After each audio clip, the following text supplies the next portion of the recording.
Hello and welcome to another Indie Zombie Quickie.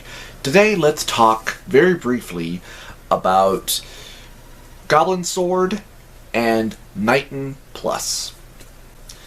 Goblin Sword is an action-adventure semi-collector game with little minor bits of an RPG in it. It's basically a side-scroller where you go through these levels collecting coins and gems and finding treasures, and also fighting enemies and avoiding obstacles.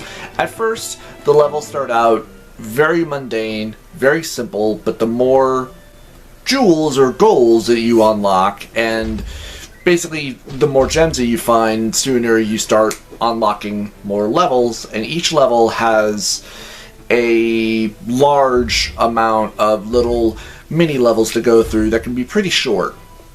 And each one always has two treasure chests in them, whether it's gold or sometimes a very special item, be it special armor, a very special item that you can use, a special weapon, or maybe a health upgrade, or even I think a magic upgrade. And this game actually, at first, I will say, the very first hour that I put into this, I was feeling very middle of the road. Then, as I unlocked more levels and saw that there were actually a lot more weapons and armor and even special items to unlock as you went through, whether a lot of the future weapons and armors and even a lot of the special items you have to find out in the worlds and the treasures. And the treasures are hidden all throughout the level, so you actually really have to look around for the hidden areas where these treasures might be. And as the levels go on, they get a lot harder. Enemies become stronger, attack you more fiercely, and there's a lot more platforming involved. And after it got a little bit harder, I actually began to enjoy this game quite a bit more for some of the scavenger hunting I would have to do. And for some, that little mini collector in me that was like, oh, I didn't find all the gems, on these previous stages, and I wanted to go back and even go back and see if I could find any other hidden treasures or anything like that.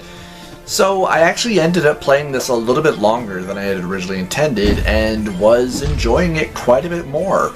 The fact that your weapons have different magical ranged abilities, some of them can feel a tad useless, others feel pretty damn good and can be quite a bit of fun.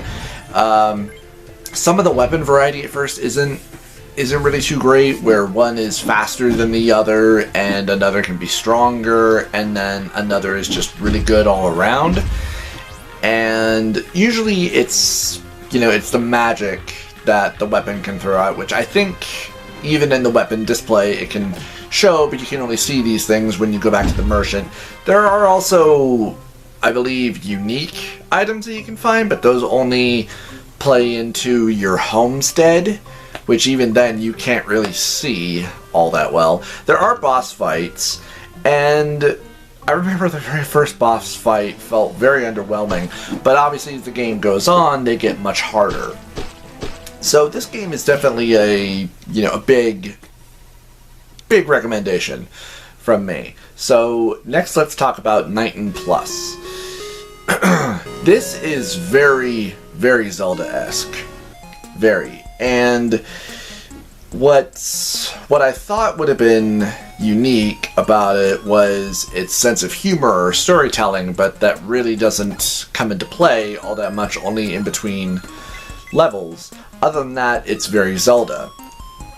Only without wandering around a world, instead you're just thrown into these dungeons that once you beat a dungeon, you unlock another dungeon, and there's no in between, it's just dungeon. And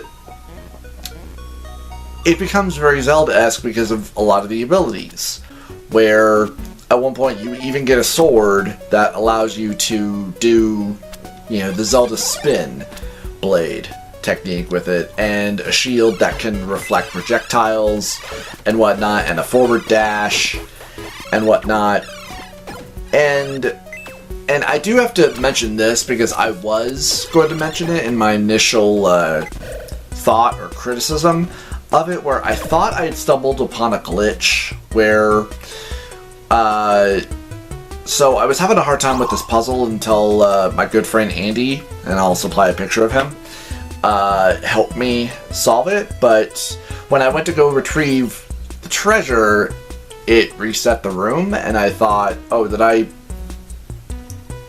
find a glitch or something? Because it happened again in another room. And then I remembered when I first started playing this game, I went into the controls, and I obviously screwed up the controls. So when I went through again later and set the controls to default, everything was fine. So, user error. And I was enjoying some of the puzzle solving. It does require quite a bit more thought, but after a while, because enemies will respawn, and some of the later fighting, like fighting these ghosts in the second or third dungeon, was really annoying because the only proper way to fight them is to reflect their blasts back at them with your shield, which you don't get until the third or second level, because or else the rest of the time they just teleport around you. And mostly I just got annoyed by the third level, where it was just trying to find the right teleporter to take you to the right room, and I was just constantly... It felt like I was just walking around in circles, which at one point I obviously was. And, I mean, and looking at a lot of the reviews online was certainly saying how this is obviously really trying to be Zelda, but obviously missing what made Zelda so great.